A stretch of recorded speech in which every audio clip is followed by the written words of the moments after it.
Thank you, Dr. Shuttlesworth. Our next keynote speaker is Dr. Clayborne Carson. Dr. Carson is professor of history at Stanford University and director of the Martin Luther King Jr. Research and Education Institute.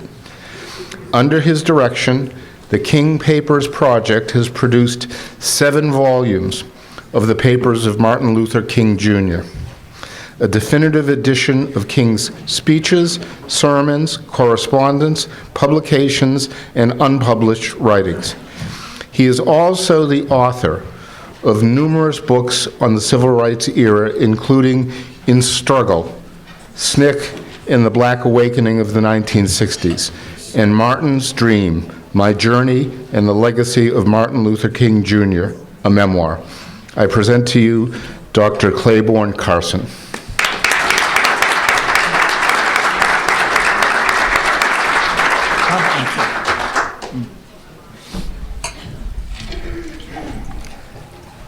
Good morning to all of you.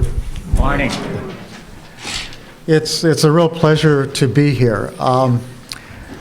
Actually, I must say, when I left California, everyone was like giving me as if I were going into a disaster zone. But and yet when I've arrived, it's been interesting to see how balmy it is here, and so I will go back and tell them that things are okay on this side of the country. I was relieved, quite frankly, when I got the invitation and I got the program, and it said charter schools and teachers unions, not charter schools versus teachers unions.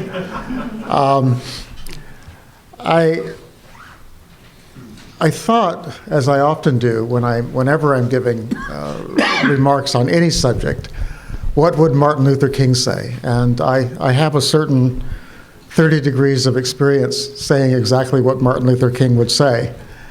And I think that if he were here, on both sides of the question, he would certainly have something to say. And first of all, with respect to teachers' unions, Martin Luther King, as you well know, was a lifelong advocate of unions.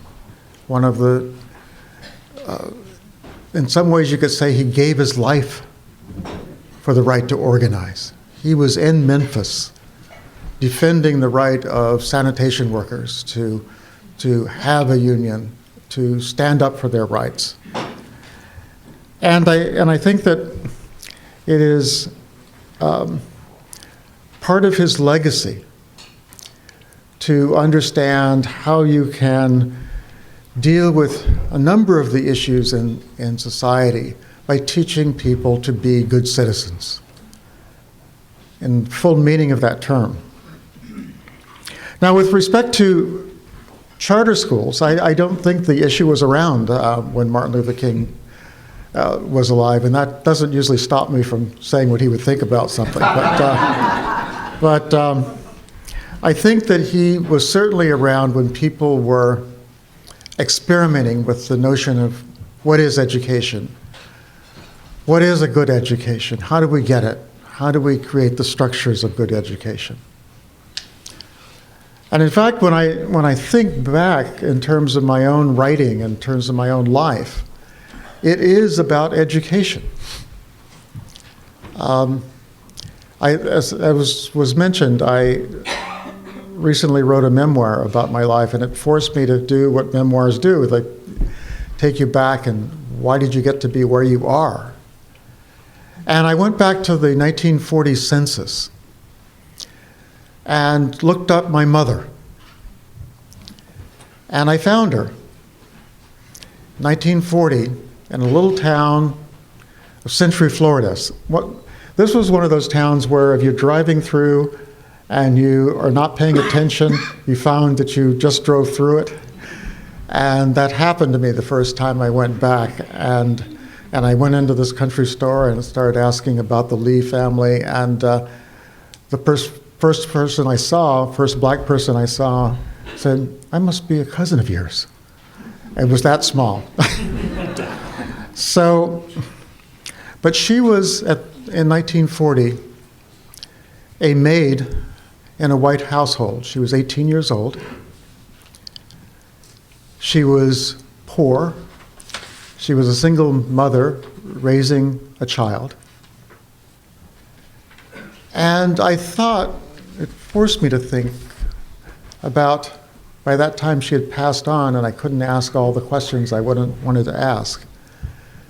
But I realized that 20 years later, she was in Los Alamos, New Mexico, where she and the husband she had met by leaving that small town and going to a military base during World War II and meeting my father, who was being trained for the military. And after their marriage and after the war was over, he came back and he got this job in Los Alamos, which was a military base designing atomic weapons. And they were able to raise me in a town where the vast majority of my fellow students had their parents had doctorates. And so I was the beneficiary of one of the best public educations money can buy. And I thought about that in terms of what should it mean in our society? And obviously part of it is that notion that it is the engine of mobility for so many of us. And after going through that public school system, I was able to go to the University of California, UCLA, at a time when the cost per semester was $99. It was against the Constitution. It still is, although by this time they've to charge tuition to go to the University of California. But now the fees are probably 50 times that much for my children. So one of the things that has concerned me throughout my life is what has happened with this engine of mobility. When I think of Martin Luther King, as preparing this, I was going back through the King papers, as I often do, and it turns out that Martin Luther King's grandfather, the Reverend A.D. Williams, in 1919, got together with a number of other people. John Hope, some of you are familiar with him, the president of Morehouse College, and was able to form the NAACP in Alabama, in Georgia. And it was the first chapter in that part of the South. And one of their first projects was to do something about the education of black children, because the white school board had just eliminated not just high school, but any grade over the 6th grade for black kids.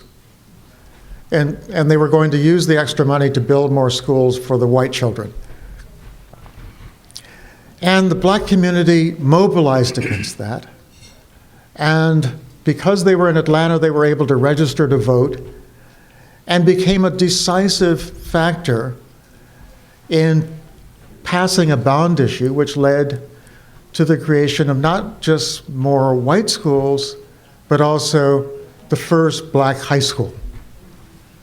And that was the school that Martin Luther King later attended, Booker T. Washington High School. But Martin Luther King also attended the laboratory school at Atlanta University, which was more of an experimental school. It was formed by black parents and the university to provide a better level of education. So we can see that this issue has always concerned Martin Luther King. But I'd like to put it in that larger context, and I'm going to get right to the point of my remarks, because I know that I'm going into the question period right now. That what he was concerned about was how do we provide this engine of opportunity and mobility that should be at the root of American society. In fact, our Declaration of Independence talks about the pursuit of happiness. How do we do that? And how do we do that for everyone? And obviously my concern, and I think Martin Luther King's concern about charter schools and a lot of different private and public experiments in education, is this motivated by a desire to make education better for all children? Or is it motivated by a desire to make education better for our children and the people in our neighborhood? Have we, in the process of trying to provide educational opportunities that we feel are superior to the public schools, leaving behind other students? Just a few years ago, we celebrated the 60th anniversary of the Brown decision. And I wrote an article in response to that. And we all have a chance to go back and look at the Brown decision and say, what could we have done differently? And what motivated me to think about what we might have done differently was the experience of the Little Rock Nine. And all of you know about the Little Rock Nine. They were the kids who were on television all of the time. They were my heroes as a young person growing up. I didn't, in New Mexico, in Los Alamos, there were 3 black families. So the people I knew, the people I admired were all in the newspapers. These were the young people in the South who were trying to change the world. So the Little Rock Nine were able to go to Central High School. And we have a number of wonderful memoirs about their experiences, how brave they were, how they became role models for people like myself.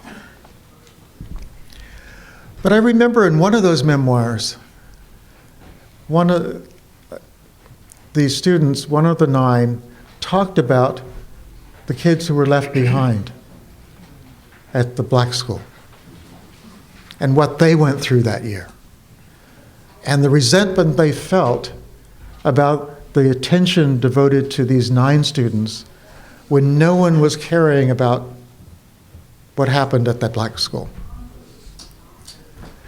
And I suggested then, and I think I would reiterate that suggestion even more now, that we need to think about those left behind. We get so concentrated on providing better educational opportunities in a limited context, and what happens in terms of the students who are left behind is that they realize that they've been left behind. Yes, indeed. I think when we look at today, the fact that more black youngsters go to predominantly black schools today than in 1954. That seems incredible, 60 years after the Brown decision. That they don't necessarily go to all black schools, but predominantly black schools. Very few white students go to all white schools, but they go to predominantly white schools. And there is a difference in the kind of education they receive. So I think the message that I would deliver is that we need to think about that in the terms that I think King would express in the resolution that he offered to his church late in his life. And I find that one of the advantages of editing King is you can always find that he says things so much more succinctly, so much more eloquently than you ever could. Might as well use him.